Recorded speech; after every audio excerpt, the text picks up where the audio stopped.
Last lecture, and we will discuss how to construct the multilinear functions using hyperbolic Riemann surfaces. So let me briefly remind you what was the problem that we were trying to solve. So we found that we can write, if you are given a string product or multilinear function, we can construct the action for string field theory, and is given by 1 by gs square, sum over all loops or handles, gs square raised to g, and then sum over all the external states. And we were trying to construct the multilinear function with n number of string fields, and the multilinear function is associated with the Riemann surface having genus G. And then we found that it's possible to write down what is the multilinear function, and it's given by first computing the off-shell string measure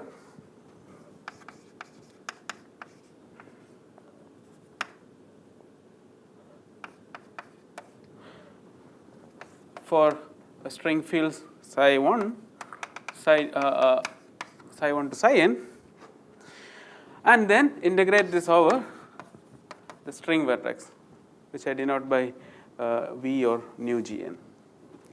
And string vertex is a collection of Riemann surfaces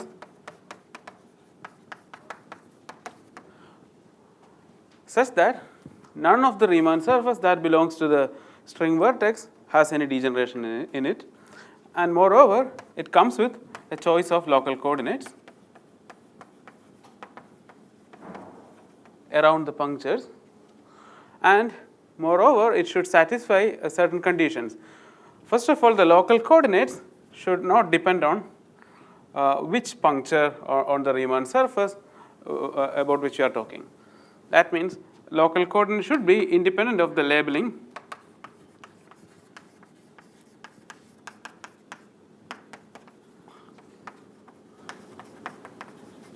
of the punctures,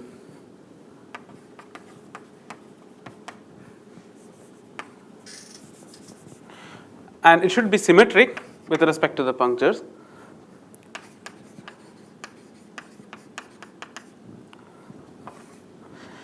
and it should be continuous across the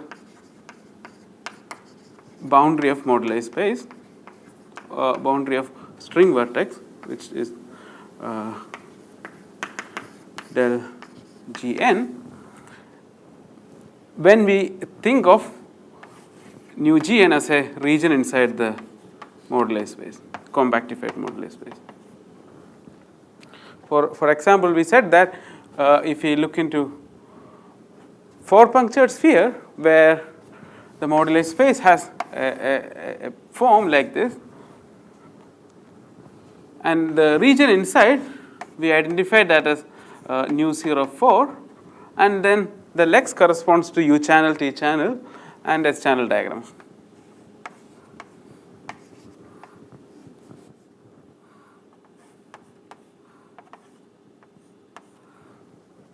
And the condition is that when you move around the moduli space, so let's say you start from the interior of the string vertex, when you reach the boundary of the string vertex, at the boundary you can think of a Riemann surface as a Riemann surface that you obtain without doing any plumping fixture, or you can think of it as a Riemann surface that you obtain by plumping fixture where the length of the propagator is 0. So you can approach the boundary of nu gn, nu 0 4, from the interior of the string vertex, or you can come from the boundary of the moduli space. So when you reach the boundary of the string vertex, you want that there is no discontinuity with respect to the local coordinates. The local coordinates should smoothly join with the exterior of the string vertex. So that was the condition, and this condition is equivalent to saying that you will be able to cover the compactified moduli space using the string vertex and all Feynman diagrams that you can construct using other string vertexes vertices with say a certain number of propagators.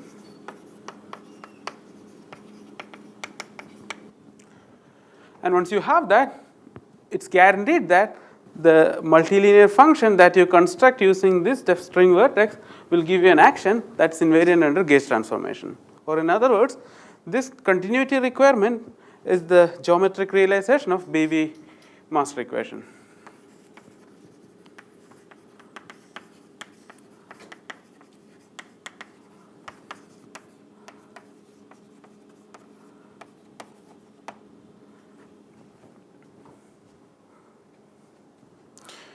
So now let us try to construct string vertices explicitly. So before that, we said that we have to understand what is a string propagator. A string propagator is a particular gluing of Riemann surfaces where you choose two Riemann surfaces having say genus G1 and n1 number of punctures, and you consider another Riemann surface having G2 loops and n2 number of punctures. And what you do is you identify regions around two punctures on the two Riemann surface by doing a coordinate identification, and then you obtain a Riemann surface that has loops G1 plus G2 and external punctures n1 plus n2 minus 2. So this was the plumping fixer construction.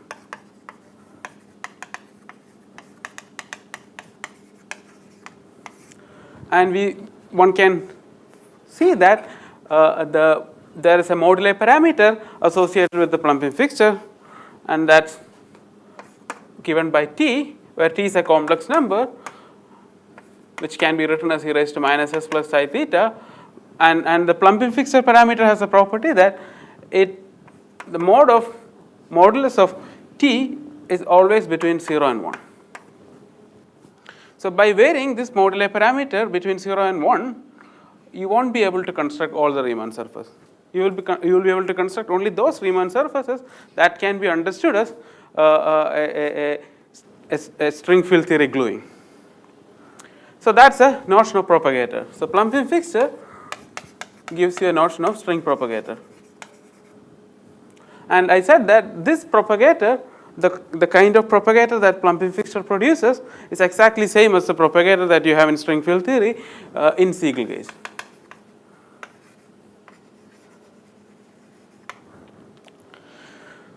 So I am going to work with Siegel gauge. So now let us start characterizing or explicitly constructing the string vertex. So for that, we will be using hyperbolic Riemann surfaces.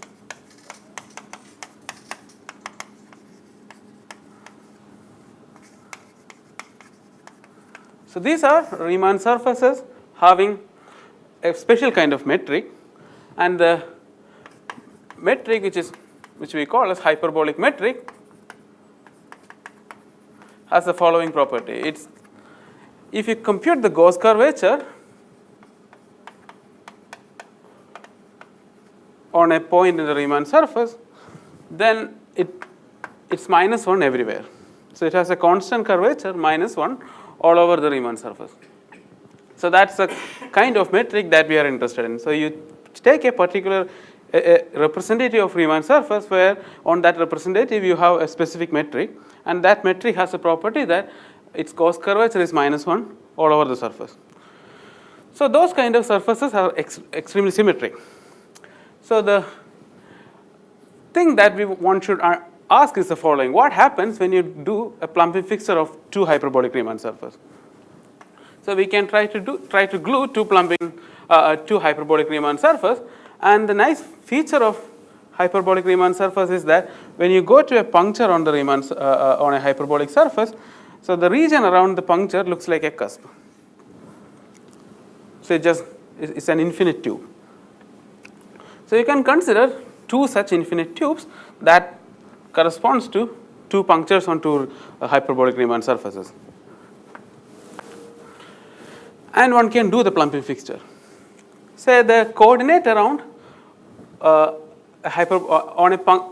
coordinate around a puncture on a hyperbolic Riemann surface, let's denote by W. And the nice property is that in terms of W, the hyperbolic metric on the cusp take a simple form. Mod of dW, mod of W, ln mod of W whole square. So this is hyperbolic metric. So if you compute its curvature, you can see that it's -1. So you can choose coordinate W1 and W2 for these two punctures, and then one can try to do the gluing. So when you do the gluing, what you are doing is you are taking two cusps and then chopping off a region from the cusp and then do the identification. So when you do the identification, you get a surface having genus G1 plus G2 and a number of punctures N1 plus N2 minus 2 with a collar having this property. So you have a collar that is formed from two collars, and each collar have hyperbolic metric. So the collar 1 has hyperbolic metric, and this also has hyperbolic metric. Now the only trouble is that when you glue them, you are gluing around a or the gluing produces a closed curve, and this closed curve is not a geodesic on this collar, or in other words, you can see that there is an accumulation of curvature on this curve that you obtained after doing the plumbing fixture. So the curvature here is not -1. So that's something you can see, because here you don't have the symmetry. So things are not smoothly joining each other. So you see a accumulation of curvature here. That's equivalent to saying that when you try to glue two hyperbolic Riemann surface using plumbing fixture, you are not actually producing a hyperbolic Riemann surface. So that seems like a trouble. But one can go ahead and then try to see, is it possible to do something. So what one can do is, one can start with this collar. This is a plumbing collar that you obtained after the plumbing fixture of two hyperbolic Riemann surface. One can do a conformal transformation and obtain a nice collar that has hyperbolic metric on it. So this is a hyperbolic annulus.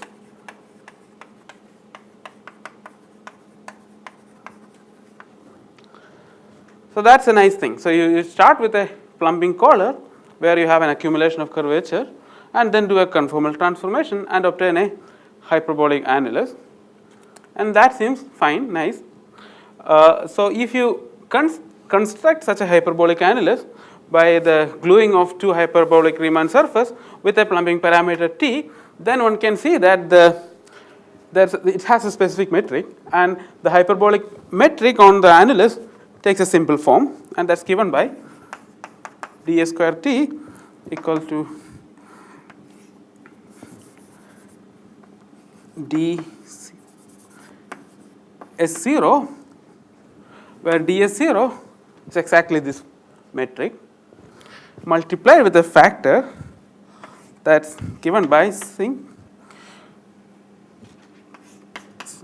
of pi ln mod of W divided by ln mod of T raised to -2, where sinc x is given by sin pi x divided by pi x. So this is the metric that you have on the hyperbolic annulus.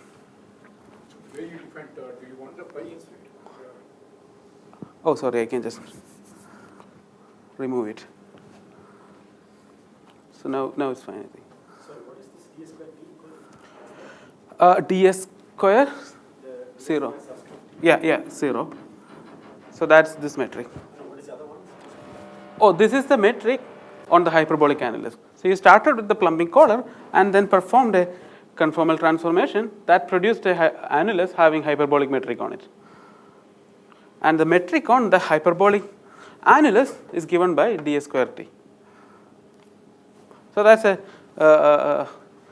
allowed thing to do, right? So you can start with a representative of Riemann surface and then perform a conformal transformation. That's perfectly fine. So there's nothing wrong to do that. So there's nothing preventing from you. So you can do it, and then one can compute what is the length of the call. So the single function has lots of modes. Lots of zeros. Yeah. So whatever, should you get that? Does that mean that there are lots of poles here? So here, I mean, if you look into this metric itself, it has poles, right? When w equal to 0, and see, my w is not very large, right? Function has single function has zeros at every integer value. Right. I'm not taking all the integer values. I'm assuming that mod of w is less than a small number. So it's less than actually t, mod of t. And even there, you can see that you have singularities in the original metric, and that's why that's why you have an infinite cylinder around a puncture with respect to puncture. So that's that's perfectly fine. Now you can compute the length of a core geodesic that's there on the hyperbolic annulus. See, initially you had a curve C. Once you do the conformal transformation, this curve C becomes a geodesic on the annulus. And the length of the core geodesic on the hyperbolic annulus is given by L equal to minus 2 pi square divided by ln mod of t. See, mod of t is always less than 1. So this number is positive. So that's a good observation, and what one can do is the following. So given that you do plumping fixture, you get a collar which is not hyperbolic, but what one can do is you can do a conformal transformation and then make it a hyperbolic annulus. So given with that knowledge, we can go ahead and then try to define a string vertex. This is a naive string vertex. We didn't do any rigorous analysis. We just did some basic study of plumping fixture of to hyperbolic Riemann surface, and then with that knowledge we can define what is a string vertex. So we can define a string vertex as a collection of all inequivalent hyperbolic Riemann surfaces having no geodesic, simple geodesic, simple closed geodesic having length less than a particular value which I denote by C star. C star is some number. So I can choose some number C star and then say that the string vertex or the naive string vertex is a collection of all inequivalent hyperbolic Riemann surfaces having no geodesic with length less than some value.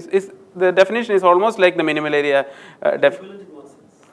I mean, Two of them are equivalent is what is true. so you can, so you see, what you can do is you can try to increase the length of this curve, right? And then it looks like naively all the different lengths will produce different Riemann surfaces, right? So if you have the conformal map, is that what you're saying? Yeah. So Does it say how the equivalent? not just in the conformal maps.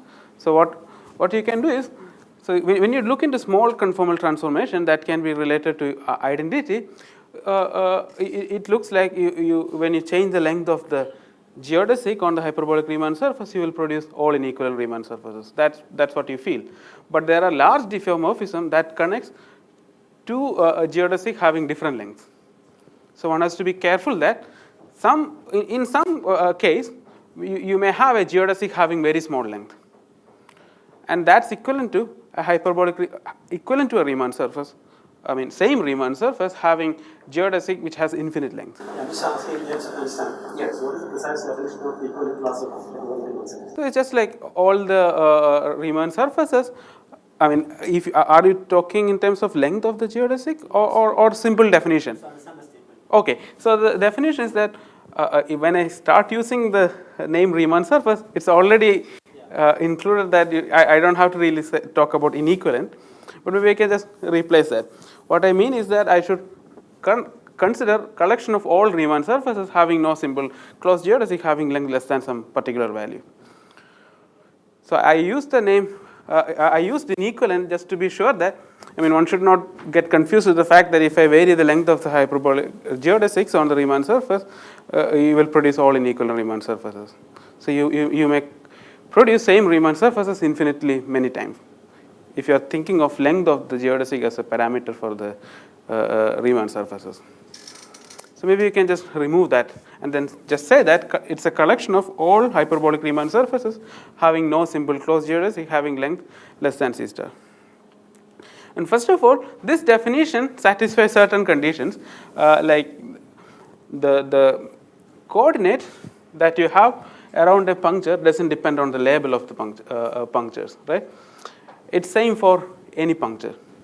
So it's a universal statement that if you consider a hyperbolic Riemann surface and look into any puncture, every puncture has a similar cusp, and the local coordinate looks same.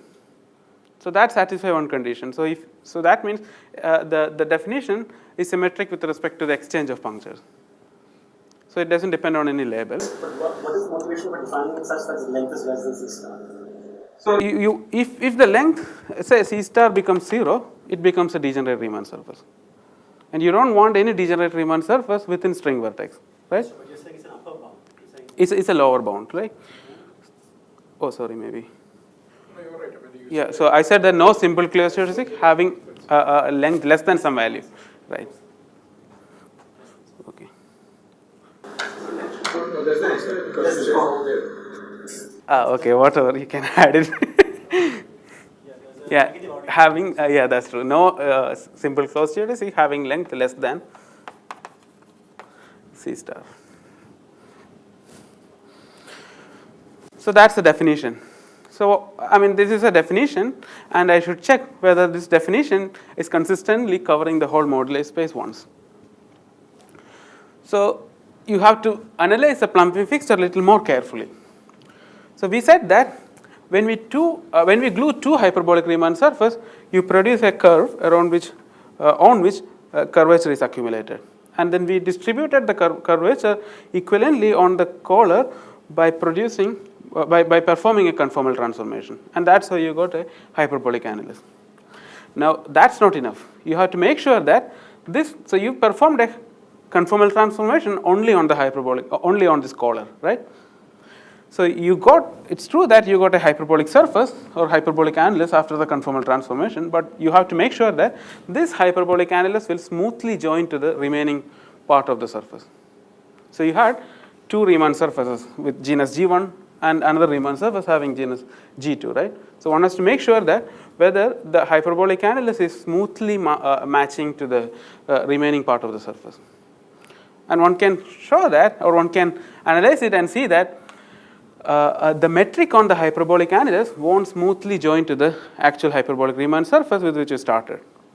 So there is a mismatch of curvature or mismatch of metric at the boundaries of hyperbolic annuluses that you constructed. I mean, if you go from that figure to this one, with the conformal transformation, but keeping the metric on the boundary continuous and probably with the first period also continuous, then you should be able to generate it. Yeah, that's true, but the point is that when I try to do that, I mean, that means I had to do conformal transformation more carefully, right? So what? Does it exist or not? That's like, Yeah, that's the next statement. So it exists. One can find a hyperbolic. So the statement is that any Riemann surface can be related to any of the representative, right? So that means you can always find a conformal transformation that relates two different pictures. So this is anyway is a Riemann surface. It's just that this picture is not a hyperbolic Riemann surface, but it's guaranteed that you will be able to find a conformal transformation that makes it a hyperbolic Riemann surface.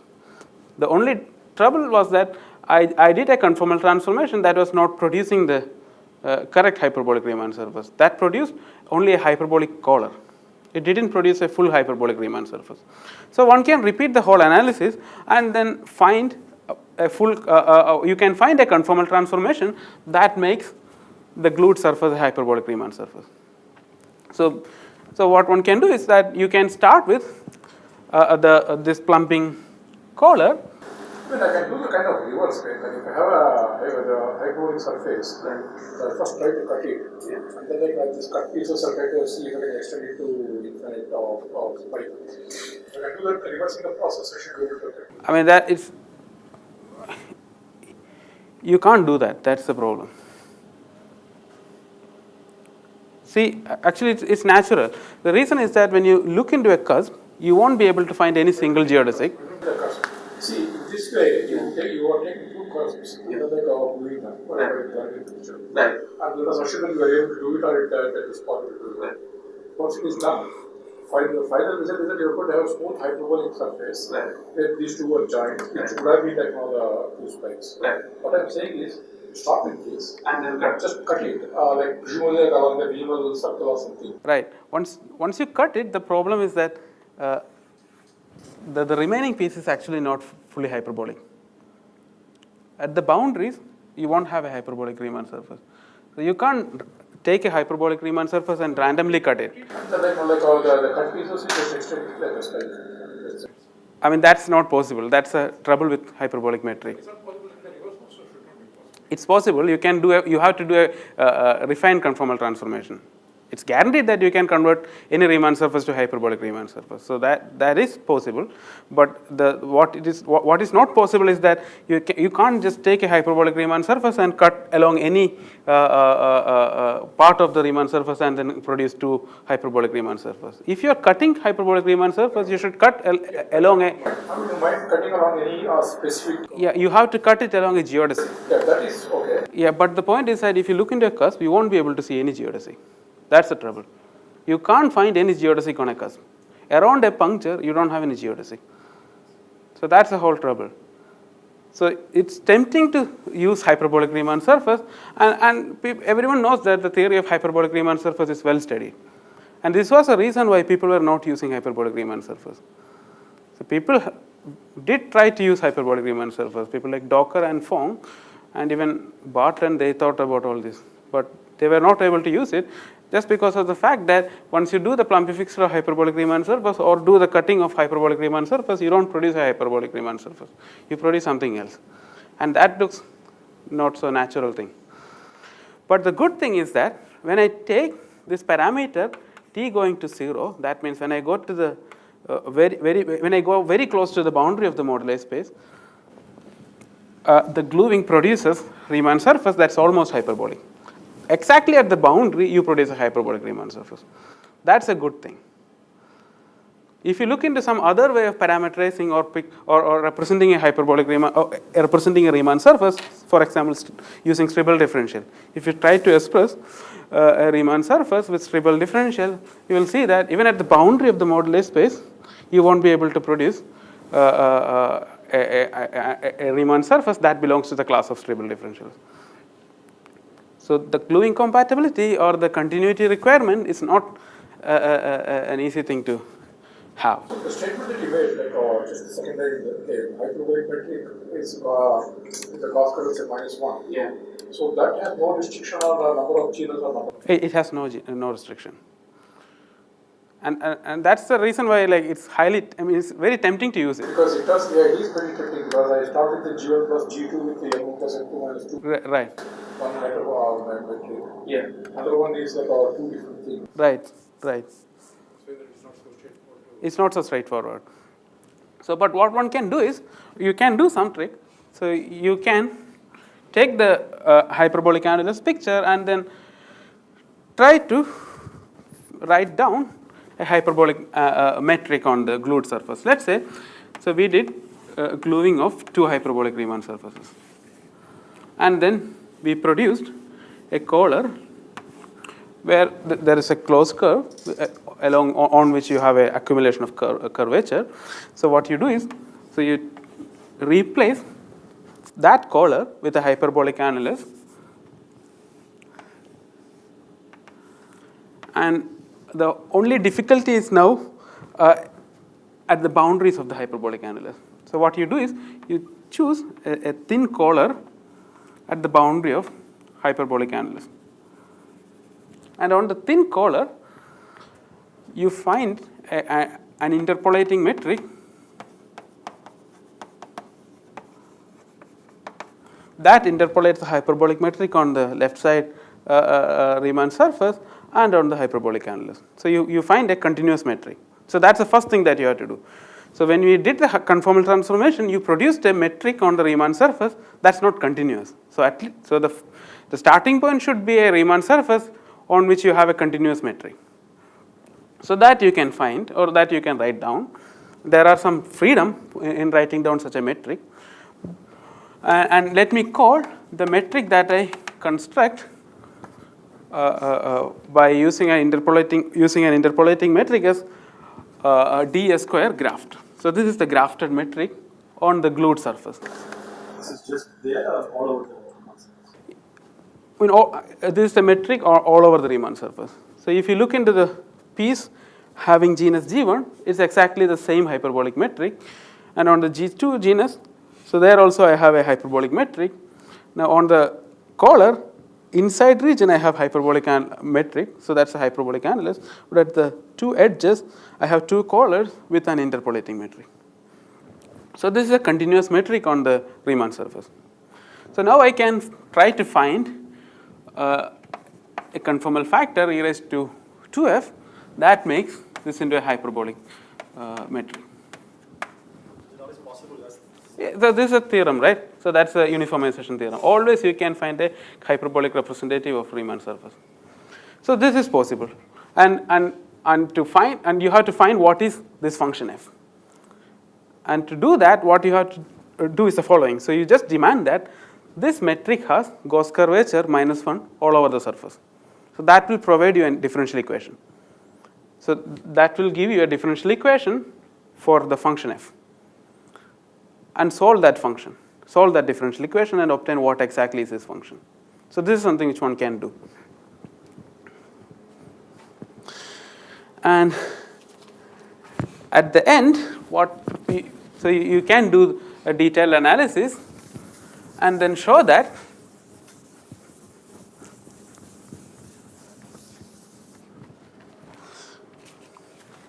when you have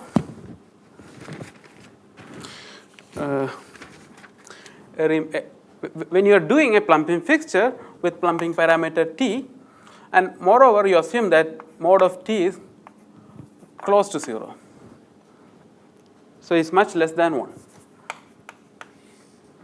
So that means you can try to solve the differential equation for f perturbatively with respect to the parameter t, and you see that the hyperbolic metric ds hyperbolic is given by ds square grafted into 1 plus, say you have m locations at which you did the plumping fixture. So you have m propagators, so that propagators are denoted by the index I, and assume that the chord geodesic on each propagator has length Li. Then the hyperbolic metric is given by ds square grafted into 1 plus sum of I running from 1 to m with Eisenstein series here.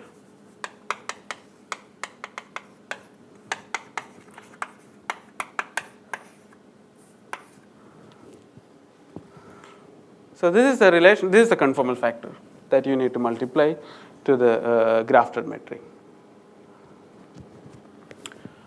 An Eisenstein series is defined with respect to a puncture on the hyperbolic Riemann surface. To define it, one has to understand that you can produce any hyperbolic Riemann surface from the upper half plane by acting the upper half plane with a discrete subgroup of the isometry of point Kerr metric on the upper half plane. So the isometry of Poincare metric on the upper half plane is the group PSL2R. So you have an upper half plane where the metric is given by dc bar divided by imaginary part of C whole square. So this is the Poincare metric on the upper half plane. The curvature for this metric is -1. And the isometry form a group PSL2R. So you have to just consider a discrete subgroup of PSL2R, and then such subgroup are known as Fuchsian group, and then act the upper half plane with the Fuchsian subgroup. And this is equal to a Riemann surface having genus G and N. And as you vary G and N, you are basically varying the Fuchsian group. So that means you have a discrete subgroup associated with your hyperbolic Riemann surface. Take that subgroup and you have a puncture on the Riemann surface. So any puncture on the hyperbolic Riemann surface can be mapped to a puncture at infinity, right? And punctures on hyperbolic Riemann surface which are represented at infinity of upper half plane can be produced by the identification C going to C+1. So C is the coordinate on the upper half plane. So this is a particular subgroup of PSL2R, so which I can denote as gamma infinity. It's a simple subgroup. So take imaginary part of C and multiply with a group factor A, and that group that belongs to the group gamma by gamma infinity. So you take gamma, the full Fuchsian group, and mod out by the group corresponding to the puncture I.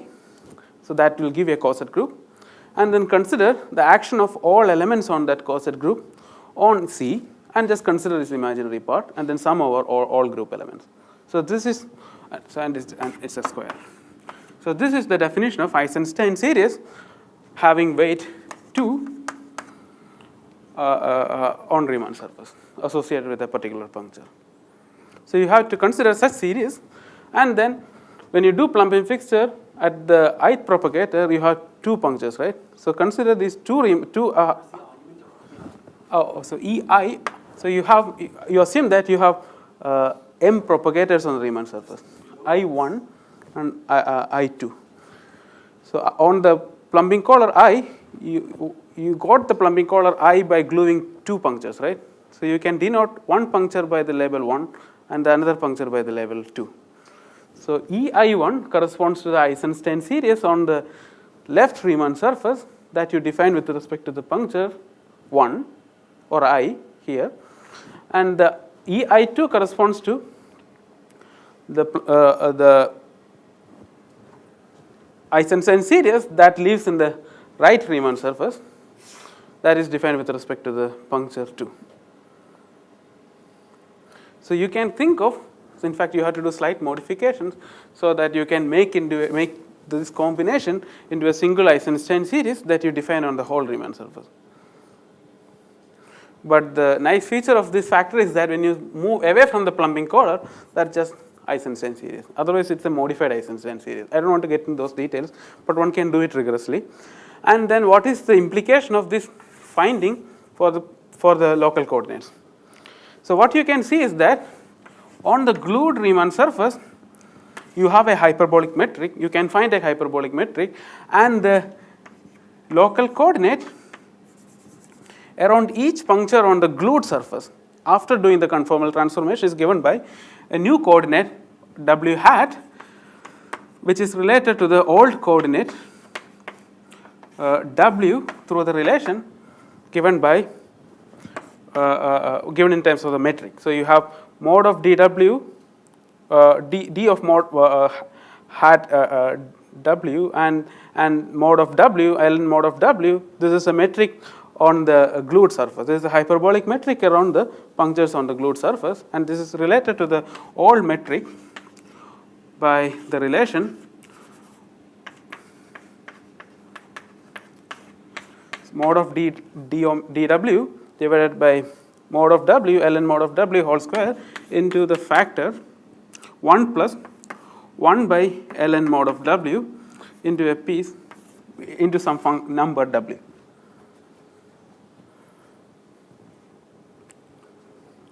So once you do the gluing, you see that the local coordinate on the glued surface vary from the local coordinate on the associated hyperbolic Riemann surface.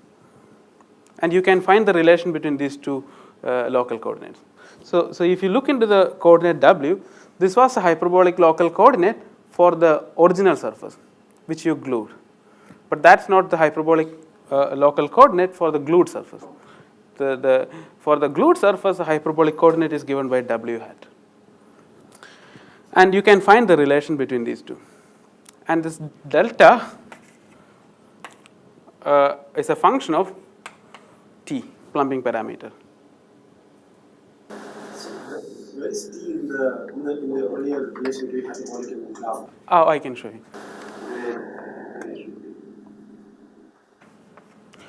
So Li is the length of a chord geodesic on the ith column. So that's given by minus 2 pi square divided by ln mod of Ti. So this is a relation. So that's equivalent to saying that when I assume that the length of the geodesic on the gluing collar is very small, becomes almost 0. So I can trust on this perturbative solution, and then I can neglect all the higher order correction. So making Li very small will make this relation more and more precise, right? If I assume that Li is of the order 1, or if Li is very, it's not small, then that's equivalent to saying that this relation you can't trust. You have to really consider all the higher order correction. But the relation between the hyperbolic metric on the glued surface and the original metric that you had induced on the glued surface are related by this relation, and this relation is a perturbative relation, right? So if you want to make this relation precise, more and more precise, either you can make Li small or you can try to find higher order solutions, right? But what one can do is that you can assume that, say, you are only interested in gluing where you make sure that the plumping parameter is very small compared to 1, right? So if to remove the degenerate Riemann surface, what you have to do is you are supposed to not consider gluing where mod of T is equal to 0. If you assume that mod of T is epsilon, slightly more than 0, you are basically removing all the degenerate surfaces. But at the end, what you obtained is the following. So you figured out what is the local coordinate on the glued surface, which is hyperbolic. Now, why I did this trick or this study? See, I did this to make sure that the choice of local coordinate that I had on the diagram that belongs to the string vertex properly matches with the coordinate that I have on the glued surfaces, right? So I want that the local coordinates on the whole moduli space is continuous. There should not be any jump, right? Across the boundary of the string vertex, if I approach the boundary from the interior of the string vertex, it has a particular choice of coordinates, right? So I start with a definition of coordinates on the on each surfaces that belongs to the string vertex. This is something which I define, right? But when I do the gluing, that's not in my hand. Let's say I started with coordinates W1 and W2. So how does help you figure out what is new zero? Oh, yeah, new. So that's what I'm going to try, right? So when I defined the naive string vertex, what I did is the following. So see, I have infinite number of Riemann surfaces inside the string vertex, and on each surface I declared that the local coordinates are exactly W, where W is the hyperbolic local coordinate that is there on the hyperbolic Riemann surface, or in other words, W is the coordinate that is induced from hyperbolic metric. So this is the definition that I had. Now when I consider surfaces at the legs, then here I don't have any control over the local coordinates, right? Because I just do the plumping fixer, and then whatever plumping fixer induces on the glued surface, that's the local coordinate. I have no control over Riemann surfaces on the that are living on the boundary of the moduli space, or outside the string vertex. So what I see is the following. So when I go from here and then reach the boundary of the string vertex, I have a specific choice of local coordinate, say W. And when I go from interior at the boundary of the string vertex, I have a local coordinate W hat, right? So these two things won't match. So that means there is no, I have a trouble here. I'm not able to find a local coordinate that is moving continuously across the boundary of string vertex. So what I do is the following. So W is not the hyperbolic local coordinate, right, with respect to the glued surface. W is a hyperbolic coordinate before doing the gluing. Once I do the gluing, this is no more a hyperbolic metric or hyperbolic local coordinate. So if I find the hyperbolic coordinate corresponding to W, I see that is W hat, which is hyperbolic local coordinate. So are you following? See, here I found that after the gluing, W is not the hyperbolic coordinate, it's the W hat. So that's what I see here. From inside, here I didn't do any gluing, right? I didn't do any plumbing fixture. So whatever I have is a hyperbolic Riemann surface here. But after doing the plumbing fixture, here I have surfaces that are not hyperbolic Riemann surfaces, right? So what I do is the following. So what I can do is I can make the string vertex very large, and that helps me in some way. So when I make the string vertex very large, I see that the mismatch between the glued surface and the original surface is not very huge. It's very small, right? So that corresponds to the fact that when I make the string vertex very large, I'm making C star very small, right? Making C star very small is equal to saying that the length of the geodesic on the glued collar is very small, right? So when the length of the geodesic on the glued collar is very small, the higher order corrections are very small, right? So that means when I make the string vertex very large, the glued surface and the original surface has almost same metric with a deviation of the order of Li square. So that there is a mismatch of the order of Li square. And from this exercise what I did is I really figured out what is the precise mismatch. So now what I can do is the following. So I can go back to my definition of string vertex and then slightly modify it. So I declare that inside the string vertex, all Riemann surfaces have hyperbolic local coordinate. When I go to the boundary of the string vertex, I slightly modify the local coordinate such that when it reaches the boundary, it becomes exactly the coordinate that I have on the glued surface. On the glued surface, I don't have a hyperbolic coordinate. So what I can do is I slightly modify the definition of my string vertex by saying that near the boundary of the string vertex, I have coordinate that's not induced from the hyperbolic metric. That's induced from the glued metric. And I have a precise relation. So basically here I am finding an interpolating local coordinate. So with that I can make the choice of local coordinates continuous across the boundary of the string vertex. And here it is important to make sure that I make the string vertex very large. So my string vertex almost cover the whole moduli space, but it leaves a small gap at the boundary of the string vertex, boundary of the moduli space. So with that and this relation, I can modify my string vertex from nu0 to nu gn. And here you observe that when I did the analysis, this analysis go through for any number of genus and any number of punctures and any number of plumbing collars. So this is an exercise that is valid for any string vertex.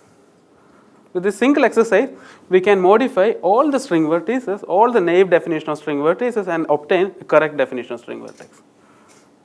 And that's equivalent to saying that you obtain correct multilinear function that can give you a gauge invariant action.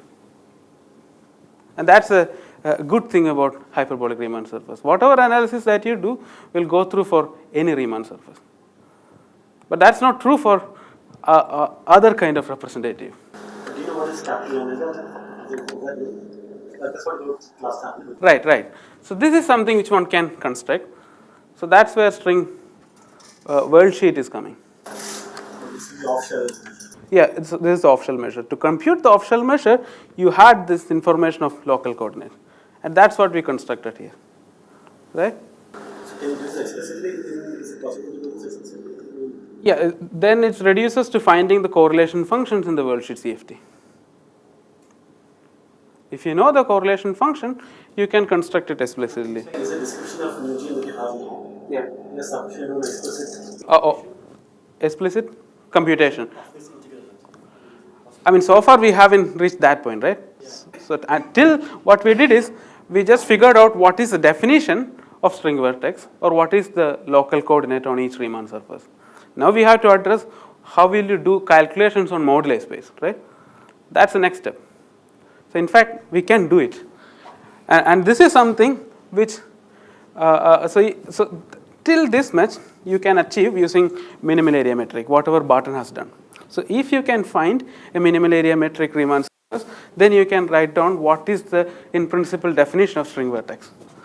But to evaluate it, I mean, I don't think so far we have enough knowledge to really evaluate string vertex or the multilinear function using minimal area metric. So that's equivalent to saying that you have to clearly specify what do you mean by moduli space of Riemann surfaces with minimal area metric on it. Minimal area metric will come with its own parameters, right? So you have to find a proper parameterization of the coordinate. Or in other words, you have to find what is the relation, what is the moduli parameter. You should calculate what is the parameter for that particular Riemann surface in terms of the inputs that you feed to obtain a minimal area metric, right? So in this case, you have a hyperbolic Riemann surface, and you know how to construct the Teichmuller space of hyperbolic. So once you vary that parameter, so you have a set of parameters associated with a hyperbolic Riemann surface, and once you vary the parameters, you construct all the hyperbolic Riemann surfaces. So that's a standard construction by Fengel and Nielsen. So that's the next step. So you got the in principle definition of string vertex, and then in principle one should be able to calculate multilinear functions. So far everything is in principle. Now we want to make it practical.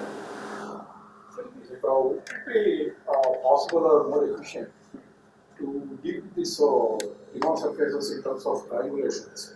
So that you will have just flat faces and edges and the vertices. Then all the curvature is concentrated along the edges. That's a Strebel differential. That's what minimal area metric. For at least for genus 0. Because there you know this construction seems reasonably straightforward in the sense of where the vertices, all the punctures I can put either on the flat face. I don't know which one is possible or on the vertex. Yeah, pictorial is easy to say, but really to really specify what is that metric or what is that's difficult. That is true. Some theorem perhaps if guarantees that. Strebel theorem guarantees that you can find a Strebel differential, but it doesn't guarantee that you will be able to calculate it or find it. And in fact, people could construct explicit Strebel differential that too using numerics only for a sphere with 4 punctures. So it's extremely hard. 5 punctures. 5 punctures, I think. I mean, again, using the same guy, right? Yeah, right. Maximum. You need all the details. Like if you know the certain properties, because at the end of the day, you probably have to do some more integral over this new GM function. So for that, really details, perhaps you might be able to get away with not knowing exact details of. I mean, you at least need some details, some knowledge you need, right? You need at least some behavior of the Strebel differential, and I'm saying that those behaviors, even getting those behavior is difficult. I mean, like Subranil was saying, it's just up to a sphere with 5 puncture, people could do something. That means so far, calculation in string field theory or closed string field theory has done only up to genus 0 with 4 or 5 punctures. There's nothing more. That means this action has not been evaluated yet. No one knows what is the physics behind this action. We just know that this action can help you to solve some formal properties like unitarity, analyticity, and all. No one has studied, no one has solved this theory. So constructing the action itself is so difficult. So that's why I thought maybe at least we should have a clear set of rules that helps you to evaluate the action. Forget about solving it, at least evaluate the action. Or in other words, at least you should be evaluate off-shell amplitudes, right? You should be able to compute what is a mass renormalization in string theory, just like you do in quantum field theory. So if you find a model that describes standard model within string theory, you should know how to compute the mass renormalization. What are the stringy correction? At least in principle, if you're claiming that there's a theory which can give you some non-trivial physics after complicated compactification. So that's a very basic question. So here we see that even in practice, I mean even in you're saying it that way, I can simply ask that physically, if you're saying this is a scattering of some observables or objects or whatever, and then it is a string sheet and all the genus etc. There are those strings joining the electron, right? Then physically, like if a genus G, let us say like 100 and 110, someone it should really seem to make much difference, I would think. Yeah, I don't want to know a genus 0 or genus 100. I just want to know genus 1 and genus 2, at least that much I should be able to find. Explicitly, no, it is fine. But on the other hand, I should be able to understand physically what the meaning of what's the effect of having more genus 1, genus 2, genus 3, etc. Without, I mean, okay, but to do the detailed calculation, perhaps you really need all the machinery and never able to do it, at least what I have it. But at least physically, you should be able to see it. If you have one genus, two genus, what will the effect of this scattering of some operators?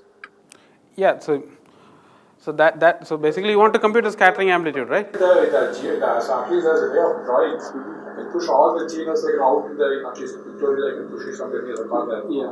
But presumably I can't really avoid dealing with it because of this or mathematics. No, the point is that you can try to avoid everything, and I mean, so you don't want to look into the loops, right? What is whatever is efficient? That just want to see that physically what will happen like if there is a two gene or a combination function, if on genus 0 surface and genus 1 surface. What are the differences? I mean, you have singularities appearing. That's the main difference, right?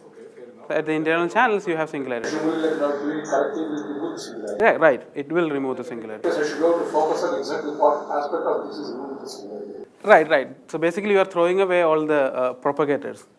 So that you can consistently do only if you get a correct off-shell. Otherwise, you will get some answer, but that answer is not going to be unique. That's not going to be a physical answer. That's the trouble.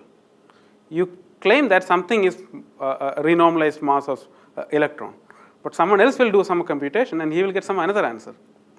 So that's the trouble if you don't do it precisely, or in other words, if you don't use BV equation. The answer won't be gauge invariant. That's the trouble. I think that's a serious issue, right? No, I'm kind of trying to see that, like, if I do the calculation, like, let's say genus 1, genus 2, genus 3, then trying to see, like, physically, like, what will be the differences. You say it's some similarities. Or, like, is it that, like, I have to, there is no way that I can talk about doing it up to genus 0, 1, 2, I have to really consider all the. I mean, that's equivalent to computing the quantum corrections, right? Loop correction. Even if the loops are the higher loop corrections, I can still get a pretty good picture. I mean, that's why people know a lot about string theory, right? Without doing higher loop corrections. The higher loop corrections is just perturbative correction to something, right? And most of the time, if these things can be, most of the basic physics can be explained using effective theory, without using the microscopic theory. That's why people are able to say a lot from the supergravity, right? So if you are someone thinking about that, then you don't have to really use it. So if you want to find corrections, then you need it, right? If you want to correction to supergravity, you have to do loop calculation, or you compute it. Just trying to see like whether there is any way of simplifying the machinery. It looks like doing the triangulation seems like probably. No, I think the triangulation is trying to do the same thing. It's not reducing anything. It's not reducing anything. That's the trouble. So you can play with it, but I don't think it's solving anything. I mean, so far. So the point is that now you have an explicit definition of string vertex, which satisfy PV equation, and then you get an action that's gauge invariant. You get an explicit action. Now, it's not complete yet, so I have to tell you how to really calculate. So we just found how to calculate the integrand, right? If you are able to compute the Green's function or the correlation functions, then the discussion about off-shell measure is over, because we just need to specify what is the local coordinate.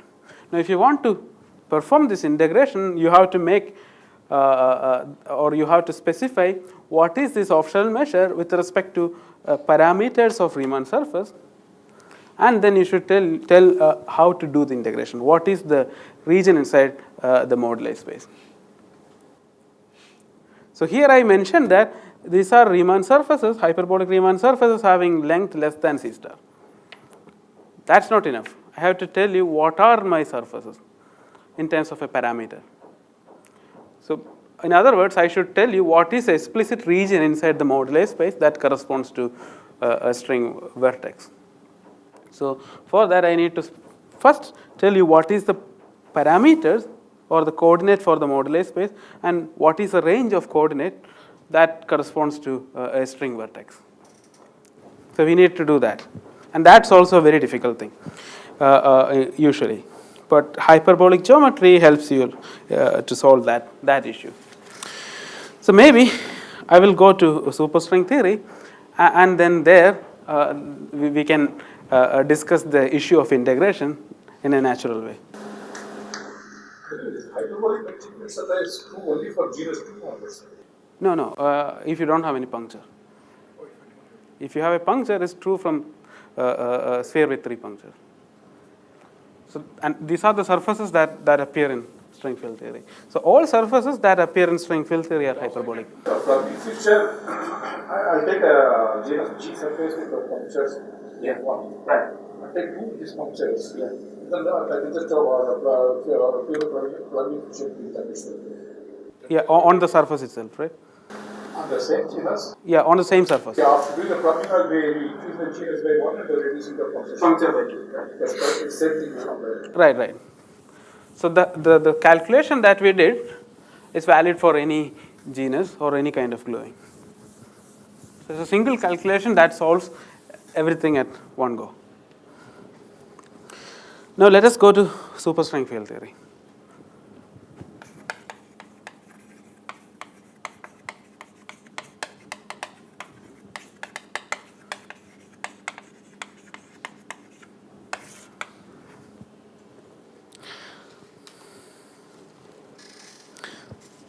Maybe I can quickly go through the basic things.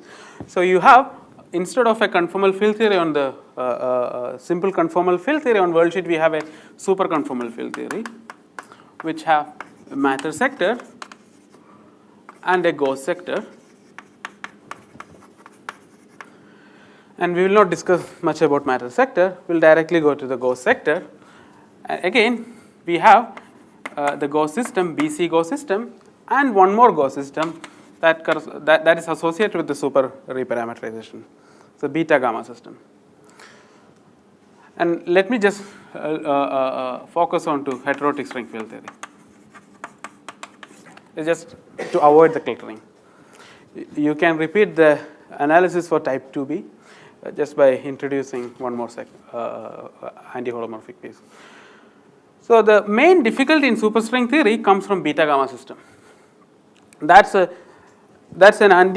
commuting fermionic system.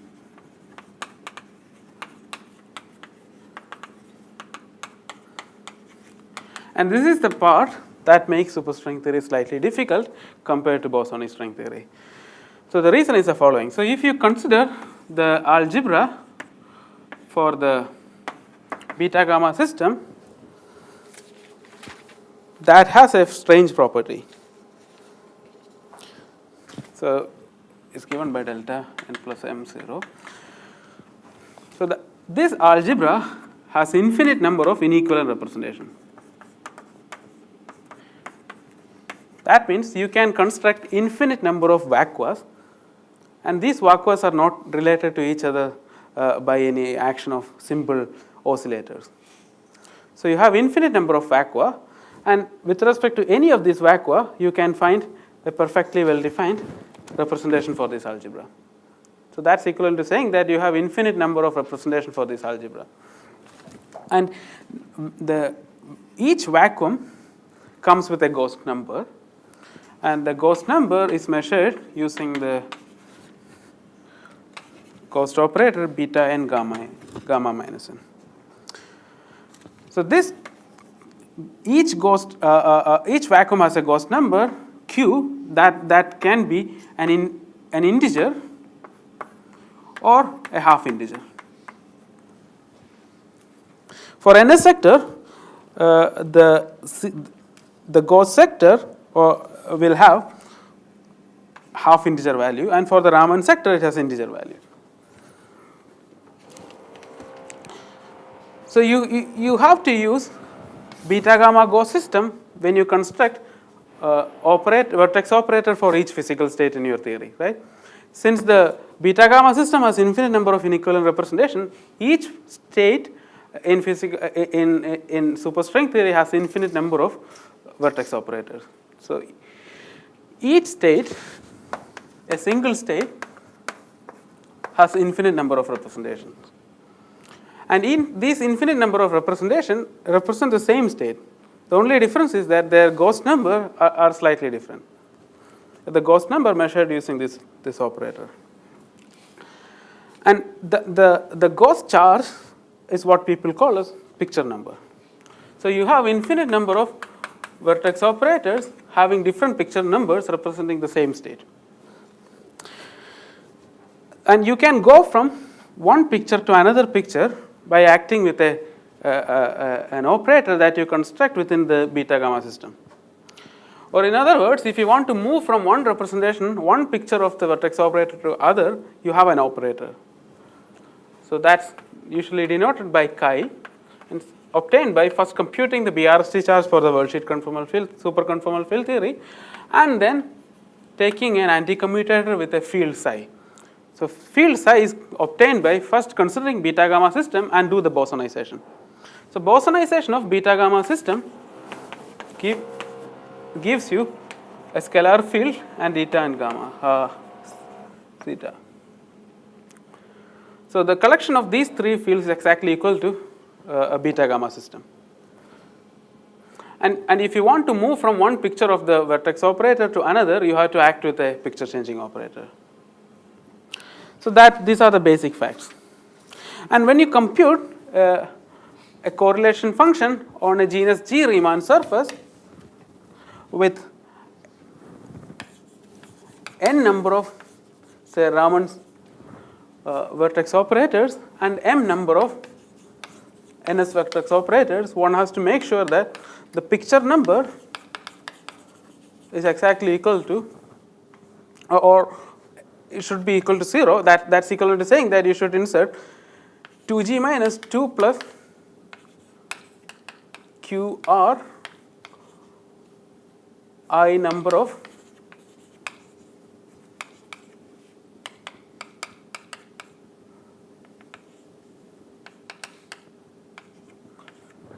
picture changing operators on it.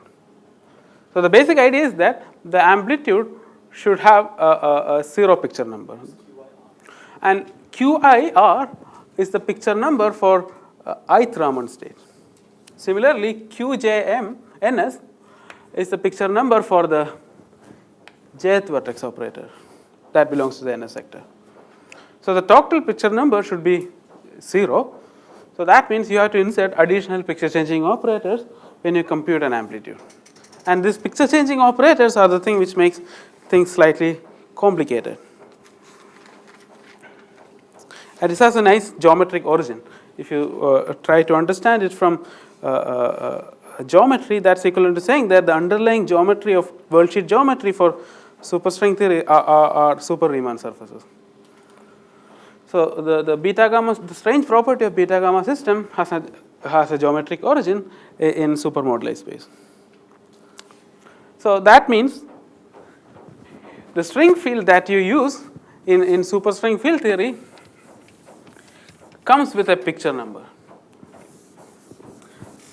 And there are certain complications in in superstring field theory, especially in constructing the kinetic time for superstring field theory. So that and that was the reason why people had difficulty in writing down an action for superstring field theory for around 20 years. So Barton constructed the closed bosonic string field theory, and it took Ashok around 20-25 years to write down what is the corresponding action for superstring field theory. The main reason was that you had a simple kinetic term in closed string field theory, closed bosonic string field theory. Once you tried to mimic the construction for superstring field theory, you had a difficulty. People were not able to write down an invertible kinetic term. And it has some relation to supergravity. In supergravity, if you look into type 2b supergravity, you have a field strength, so you have a self-dual field strength. And the people usually believe that, sometime back, people used to believe that you won't be able to write down a covariant action for a Yang-Mills or a quantum field theory that has self-dual fields.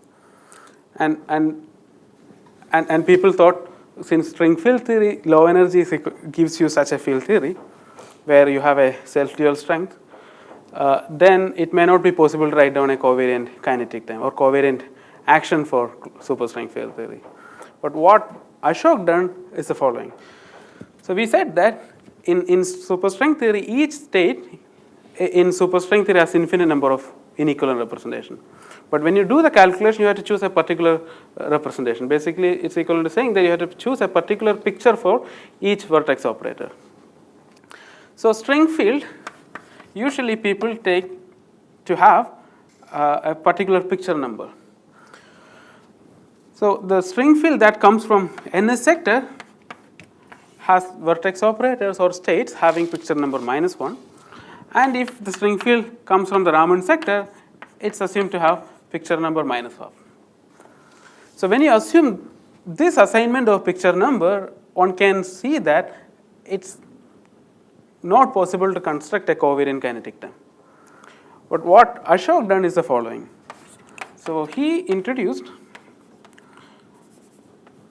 an auxiliary set of string field for Raman sector, say with picture number -3/2. So at the end, it's equivalent to saying that he introduced two sets of string fields. So one is physical string field, another is auxiliary string field. So the physical string field has NS sector and a Raman sector with certain picture number. So for states that belongs to NS sector, it has -1 picture number. For the state that belongs to the Raman sector, it has picture number -1. And for the auxiliary string field, the state that belongs to the NS sector has -1, and the state that belongs to the Raman sector has -3/2 picture number. So you have two sets of string fields, psi and psi tilde. So given that you have two sets of string field, then one can write down a covariant kinetic term that is invertible. So actually you add a picture changing operator to this. Yeah. Inside the propagator, you add a picture changing operator. And the picture changing operator is inserted in a specific way. I think I don't have enough time to discuss that in full detail. But what I can say is that with these two set of auxiliary fields, you can construct the consistent kinetic time. And you have a similar interaction term even in superstring field theory. But when you construct the interacting terms in the superstring field theory reaction, you don't have to use auxiliary field. You just use the physical field. So the auxiliary field will come only for the kinetic term. And you can choose a gauge fixing condition so that you can throw away psi tilde. Or in other words, when you consider the scattering problem, none of the auxiliary field will take any role in scattering. See, so the auxiliary fields, they will just come in the kinetic term. That means they won't be able to interact. But they help you to write down a covariant kinetic term. And one can use the same trick for writing down a covariant action for type 2b supergravity. So that's a basic thing. So that means if you have to construct multilinear function for superstring field theory, you have to deal with one more issue. So I said that when you construct multilinear function for bosonic string field theory, you have to choose a class of local coordinate, right? You have to specify what is a local coordinate. But once you go to the superstring field theory, you have to specify the local coordinate. On top of it, you have to specify where you are going to insert picture changing operators. Or at least you have to specify how you distribute your picture changing operator. Now, in superstring theory, people believe that, or sometime back people believed that you can assign picture changing operator anywhere. It doesn't matter. You can just place it anywhere on the world sheet. All the answer will be same. That was the assumption. Or in other words, you can utilize a state having any picture changing picture number. But later people like Berlinde had argued that if you assign picture changing operator randomly, then that they are going to introduce unphysical singularities, because they may collide, or that's one kind of singularity. You have two picture changing operators, they can collide and provide you singularity. Since picture changing operator itself has no physical meaning, those singularities have no physical meaning. And on the top of it, picture changing operator can collide with vertex operators. That also has no physical meaning. And the most complicated singularity is that if you assign picture changing operators in a specific pattern, so if that pattern satisfies a global condition, then again you have a singularity. And that singularity doesn't correspond to any collision.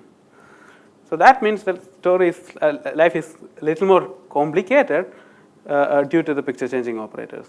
So those kind of singularities are usually known in literature as spurious poles in superstring amplitudes. And the presence of spurious pole was the main reason why Witten was keep on writing long papers in super geometry of string perturbation theory. So he argues that one can use super geometry and then get rid of spurious pole in a sensible way. And at the same time, in super geometry, the basic fact is that you won't be able to choose a coordinate globally. You have to assign local coordinate. So you split your whole surface or whole supermoduli space into small patches, and then choose coordinate in each patch. And when you try to match them, you have to do it in a careful way. Now specifying a location for all the picture changing operators on world sheet corresponds to choosing a global coordinate. And by choosing a global coordinate, you won't be able to do calculation super geometry.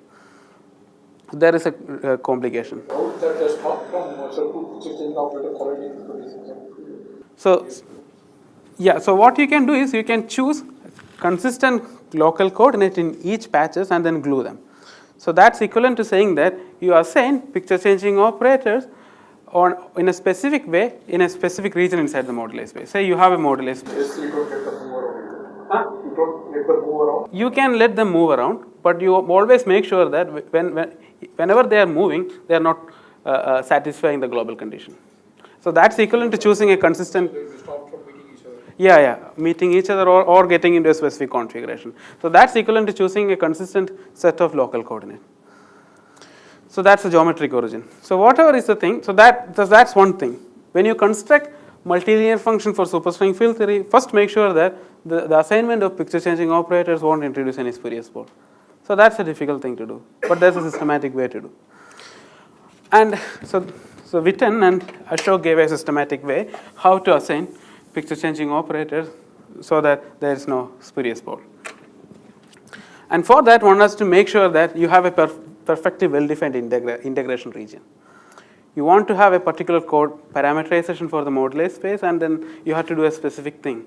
So you have to do triangulation of the moduli space, and for doing the triangulation of the moduli space, you have to get an explicit parameter for the moduli space, right? So it's not enough to just specify that there is a moduli space. You have to clearly specify what exactly is the moduli parameters. So that's one thing. So if you want to get rid of spurious poles. And on the top of it, just like local coordinates, the assignment of PCO distribution must satisfy the BV equation. It also should be continuous across the boundary of the string vertex. So when you degenerate certain Riemann surface, or when you glue to Riemann surface, the glued surface will have a PCO distribution. That also should match with the PCO distribution at the boundary of the string vertex, right? So same kind of thing that you have to repeat. So getting a consistent PCO distribution is another technical issue. So what I claim is that you can do that using hyperbolic Riemann surface in a nice way. It's actually a very natural thing to do. And when you do that, you have to make sure that specifying a distribution on the world sheet should be invariant under large diffeomorphism or any kind of diffeomorphism that you have, right? Since at the end, your answer should not change when you do a large diffeomorphism, right, on the world sheet. So that means you should choose a PCO distribution that is invariant under mapping class group transformation that you perform on the world sheet. So that's equivalent to demanding that the official superstring measure is invariant under mapping class group transformation. So the assignment of PCO distribution will specify what is the official string measure. Now when you do a mapping class group transformation, if the PCO distribution is changing, then that will change the official superstring measure. If that happens, then your final answer is not invariant under mapping class group transformation. So in fact, I mean that's not a sensible thing to have, right? So you have to make sure that the PCO distribution is invariant under MCG transformation. Now let me try to specify a specific kind of assignment of PCO distribution. So let me start with thrice punctured sphere.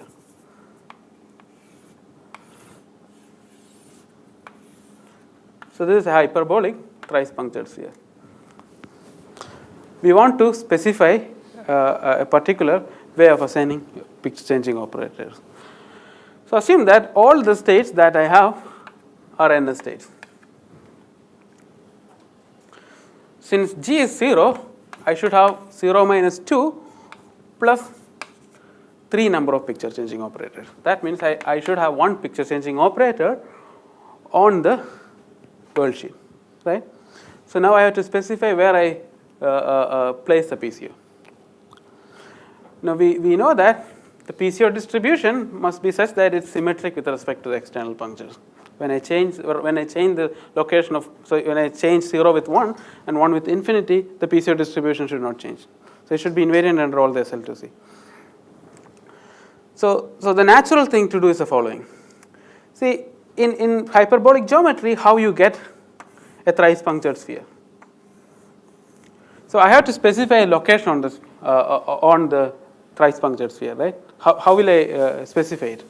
Since I am using a specific construction of thrice punctured sphere, within that construction I have to specify the location, right? So how I get thrice punctured sphere? So R03 can be obtained from upper half plane by acting with the so-called modular group gamma 2. So gamma 2 is a specific group that is constructed by the generators. So you have two matrices, 1 2 0 1 and 1 2 0 1. So these two matrices will generate a group. That's a gamma 2 group. So you take your upper half plane and mod out by gamma 2, that gives you thrice punctured sphere. So the action of gamma 2 has a fundamental region on the upper half plane. So that's given by this region. So here you have 1 0 1 minus 1. So this is upper half plane. So this region is a fundamental region for gamma 2 on the upper half plane. So the way I specify a PCO on thrice punctured is as follows.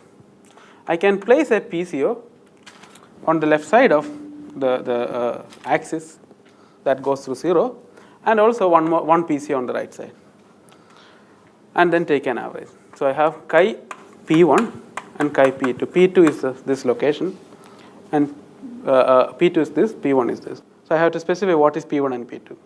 So I just place some 2 dots here. So I have to specify how I characterize P1 and P2. So this is a thrice punctured sphere. So I can, instead of starting from thrice punctured sphere, I can start from a pair of pans and then demand that the boundaries of pair of pans has length goes to 0, right? So when the boundary of the pair of pans has 0 length, that's exactly the thrice punctured sphere, right? So when I have that, I can obtain a thrice pair of pans by gluing 2 hexagons, right? So if I cut the pair of pans along these 3 lines, I get 2 hexagons, right? So that corresponds to the following figure. So you have a hexagon here, and you have another hexagon here. So on each hexagon, you have a particular point that's a centroid for the hexagon. So when you make, so centroid is exactly like the centroid that you define in triangles, right? So you start with a triangle and then draw perpendiculars to the edges starting from a corner, right? So there is a specific point on the triangle that's like a center of gravity, right? So you have a similar center of gravity for hexagon. So that's a centroid for the hexagon. So my assignment is as follows.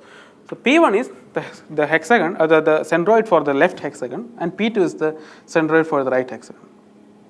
So then at the end, what I do is I make that the length of the boundaries goes to 0. So that will specify what is P1 and P2 here. Now I choose P1 and P2 because of one reason. So I can have I can just look into one of the hexagon and place a PCO there, right, on the centroid. Now for this construction, it doesn't matter like in which way I glue the hexagons, right? So if I swap these two hexagons, the end product, the pair of pans won't change. That means under the swap, the PCO distribution should be invariant. So that's the basic criteria. That's the involution symmetry of pair of pans. Under the involution of pair of pans, the PCO distribution should not change. That's why I'm placing two PCOs. So one PCO at one of the centroid and other PCO on the other hexagon, and then take an average. So chi P1 plus chi P2 divided by 2. So this PCO distribution has two properties. First property is that it's invariant under involution, and on the top of it, P1, since it's a centroid, it's symmetric with respect to the external punctures. So you get a consistent symmetric PCO distribution on the thrice punctured sphere. So that's perfectly well defined. So you don't have any complication here. Now you can go ahead and then try to define PCO distribution on a once punctured sphere. So this is a Riemann surface which has a genus on it, right? And how will I define PCO distribution on a one punctured torus? By following this kind of trick. So I can obtain, again, let me make the puncture into a boundary. So this is a torus with one boundary. So if you can choose a geodesic on this torus and then cut the surface along the geodesic, that will provide me a pair of pans, right? And then again, since I have a pair of pans, I have a specific way of distributing PCOs, right? So let me distribute PCO in the same way. So cut it into two hexagons and then place PCOs on centroids of each of the hexagon. So that's equivalent to placing PCO here and in the bottom, right? So that's the PCO distribution. So it looks like everything is fine. Now you can ask me what will happen if I cut the whole surface into a pair of pans by choosing another geodesic, right? Then again I get a pair of pans. I will repeat my same procedure, right? So I will say that I will place PCO on the centroids of two hexagons. Then I will try to draw where it is. So one can see that the new PCO distribution will be placing PCOs here and here. So that means depending on which geodesic that you choose to cut the torus into a pair of pans, you get different PCO distribution. And one can see that these geodesics are related by mapping class group transformation. That means the PCO distribution that I specified is perfectly fine for thrice punctured sphere, but it's not fine for a torus with one puncture. That means my PCO distribution is not invariant under mapping class group transformation. And one has to specify a PCO distribution that is invariant under mapping class group transformation. You can try to do that. So when you try to do the averaging, one has to make sure that you get a finite answer, right? So you take your PCO distribution. Let me write sum of P1 and P2 as chi hat P. So chi hat, this P is a centroid that's defined with respect to a geodesic gamma, right? So you can denote the PCO distribution as chi hat P gamma and then try to sum over all elements in the group M's mapping class group for surface with one puncture and one genus, right? So you can define to, you can choose to have such a PCO distribution. And it's easy to see that this PCO distribution is invariant under mapping class group transformation. That's perfectly fine. But the problem is that this PCO distribution will give you infinite answers because you have an infinite sum here, right? And each PCO distribution should give you a particular amplitude, right? But once you have infinite sum, the finite answer become infinite just because of the infinite sum. So that means the idea is fine, but it's not working because it gives you an infinity. So then what one can ask is the following. So is there an identity that has the following property? So let's say you have a function f, and this is the function of some geodesic gamma, and then the function has the following property. So take this function and then consider the sum of all the MCG images. So if it becomes a constant or say 1, then this is a useful identity, right? Sum over this function over the whole MCG images. If that provides me 1, then I can choose a particular PCO distribution in which I have a weight factor. So replace 1 with a weight factor here. In that case, you get a consistent PCO distribution that's invariant under MCG transformation, and on the top of it, this will give a finite number, right? Because you have a weight factor. So that's perfectly fine. So for what? If you can find that function. So that's the next thing. So far it looks like finding a PCO distribution is equivalent to finding a consistent, an identity of this form. Now the beautiful thing about hyperbolic Riemann surface is that you have such an identity. So let me write down the identity.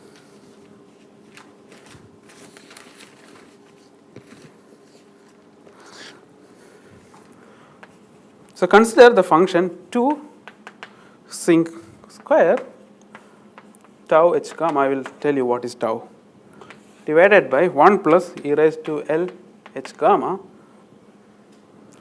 and then sum h over the whole elements in MCG 1, this is equal to 1. So where sinc square, sinc is the sinc function that I wrote as earlier. Sinc x is given by sine pi x divided by pi x, and tau is a twist parameter. So see, you have a pair of bands, and you can try to glue the two boundaries of the pair of bands. That will give you a torus, right? So assume that the length of the boundary is L gamma. So that's the L gamma coming here. So length of the geodesic along which I cut the torus into a pair of bands. And when I do the gluing back, before gluing I can do a twist, right? So that's a twist transformation tau. And the theorem by Fenchel and Nielsen says that when I vary L from 0 to infinity and tau from minus infinity to infinity, I produce all tori, one puncture tori, having a hyperbolic metric on it. So this tau parameter and L parameter are the coordinates for the Teichmuller space for one punctured sphere or one punctured torus. So here, this tau is precisely the Fenchel-Nielsen twist. So this is your coordinates you want. This is your coordinates that I want.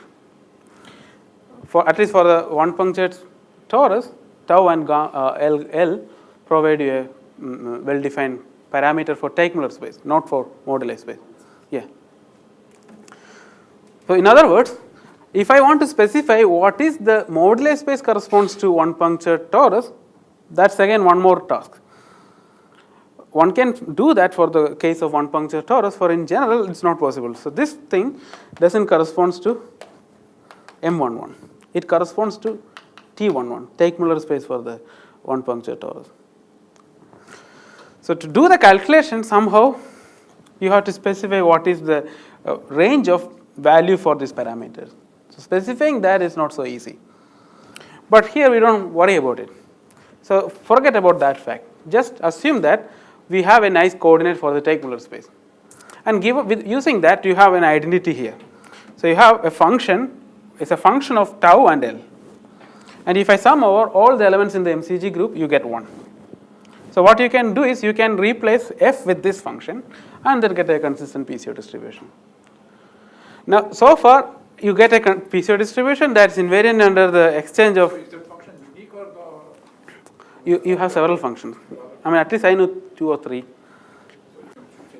Any one of them. But this function or this one is called Machian identity.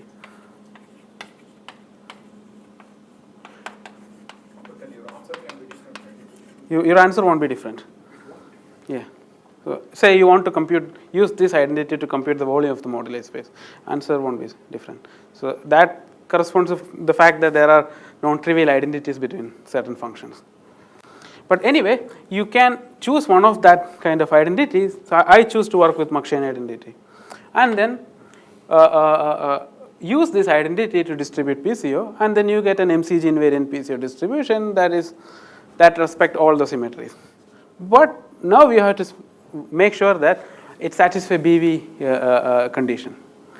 Whether you get a consistent gluing compatible PCO distribution. That means we have to check whether this PCO distribution is continuous across the boundary of the string vertex. That's the next thing that we have to check. Now this function has the property that when I go to a specific T generation, the answer is, it's like a projector. Maybe without doing analysis, I can just say that this PCO distribution satisfies BV equation. So this is a nice thing. I have to do a slight modification, just like I did for the local coordinates. At the boundary, I have to do a slight modification. But other than that, this PCO distribution will give you a PCO distribution that satisfies BV condition.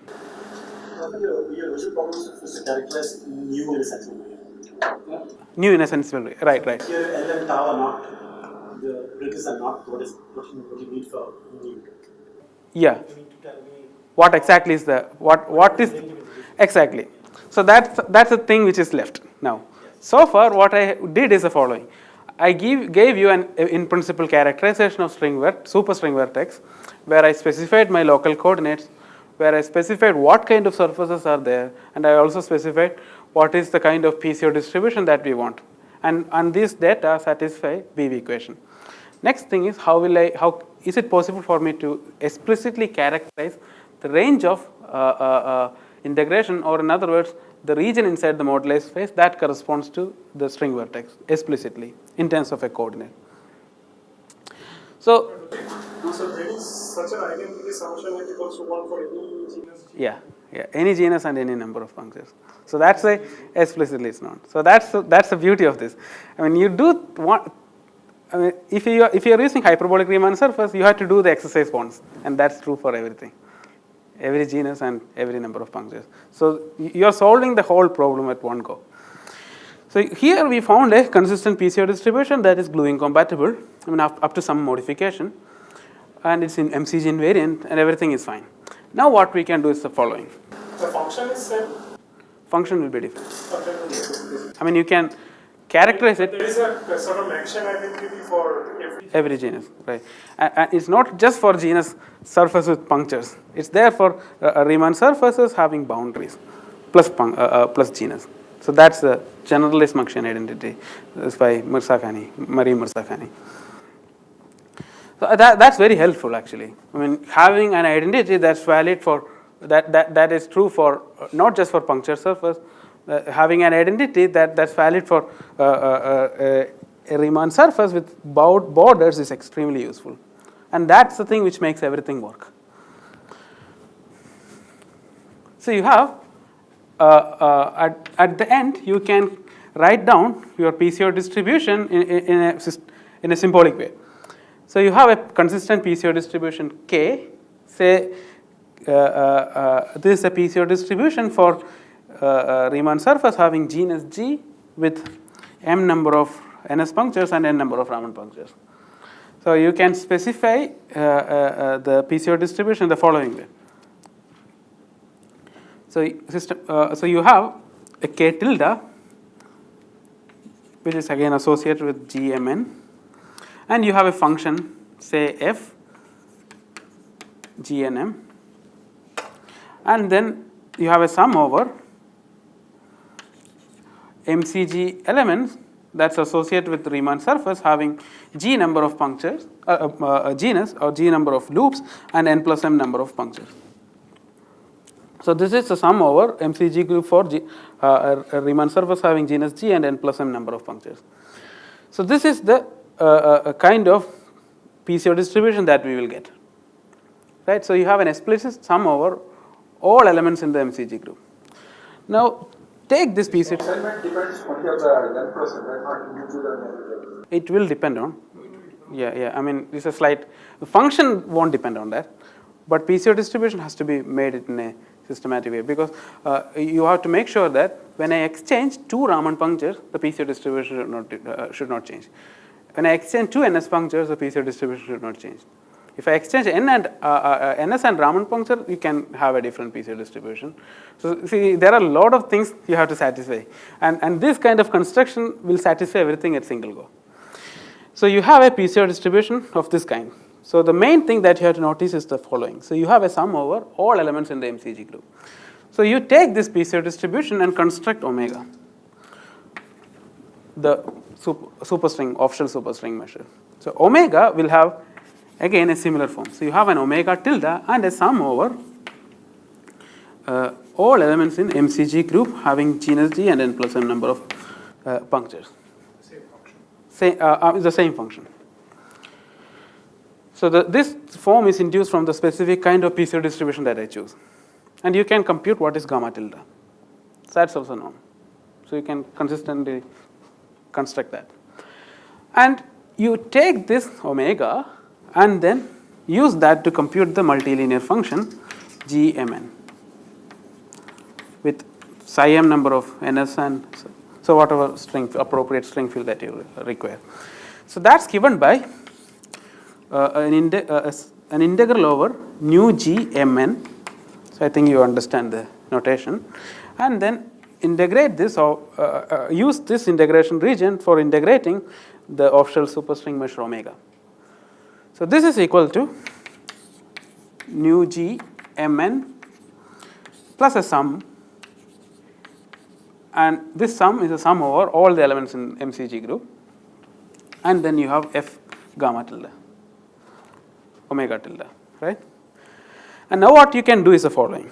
So now remember that omega GMN is supposed to be a region inside the Teichmuller space, or inside the moduli space, right? So what is the condition? So what it says is that it's a region inside the moduli space that's very close to the boundary of the moduli space. That's the kind of string vertex that I use, right? So I use very large string vertex.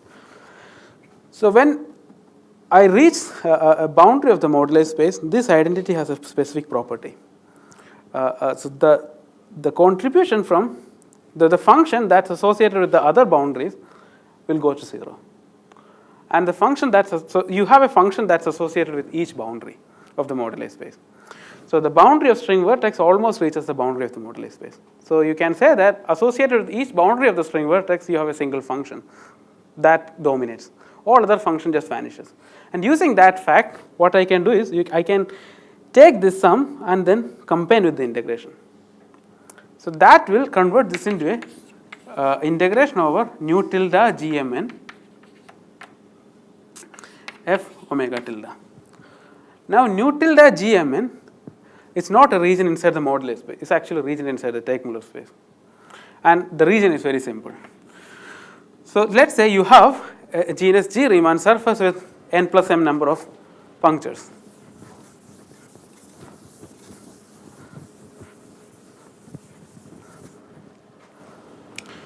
So you have a Riemann surface having n plus m number of punctures and G number of handles. So this has 6g minus 6 plus 2n plus 2m number of parameters for Teichmuller space and moduli space. For Teichmuller space, so this number of parameters can be thought of as the Fenchel-Nielsen coordinates for Rgn plus m. So the Fenchel-Nielsen coordinates are those numbers that associated with 3g minus 3 plus n plus m number of distinct geodesics that you have on the hyperbolic surface. So for torus with one puncture, you have such single geodesic, right? I mean that geodesic can be anything which are related by mapping class group transformation. But you can choose a simple closed geodesic and then cut the surface into two. And in Fenchel-Nielsen construction, the fundamental object is pair of bands. So you can take a genus G Riemann surface with n plus m number of punctures and then cut them to produce different number of pair of bands. So for that you have to cut the surface across along 3g minus 3 plus n plus m number of geodesics.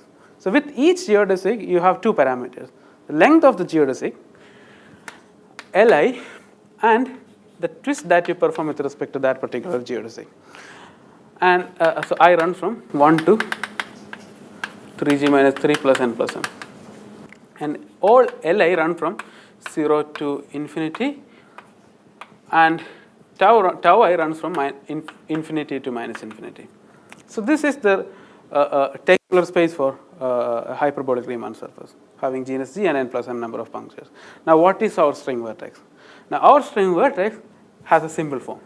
What it does is the following. So instead of having 0 to infinity, what you say is that Li runs from C star to infinity. C star is the function number that I introduce, and tau runs from plus infinity to minus infinity.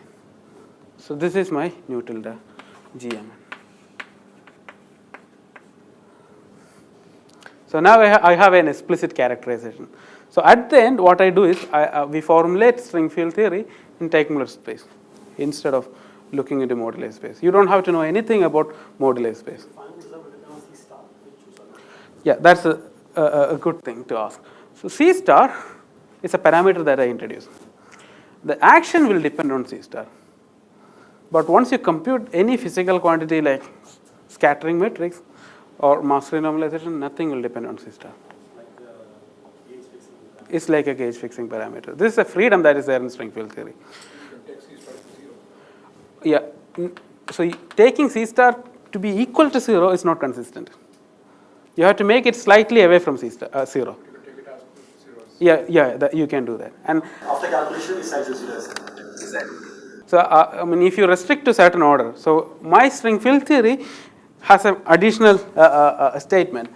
So you have to make sure that you take only contribution of the order C star square, and then so you don't consider contributions of the order or C star q. And then at the end, what you can see is the following: when Ci star is small, none of the physical quantity will have a C star in it. So it will just disappear. So that's a freedom that is there in string field theory. So usually this C star is associated with the thing that people call a stub parameter in string field theory. Stub.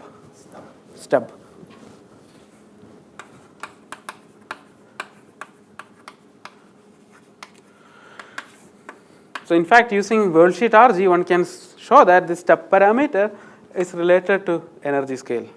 It's related to renormalization scale. So what I do is, I choose a specific kind of stub parameter where stub parameter is very large.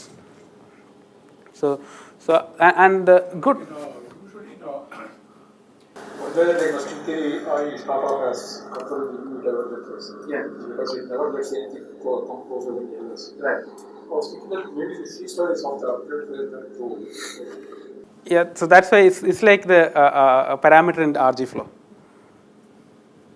So I choose a kind of a very small, very large stub parameter.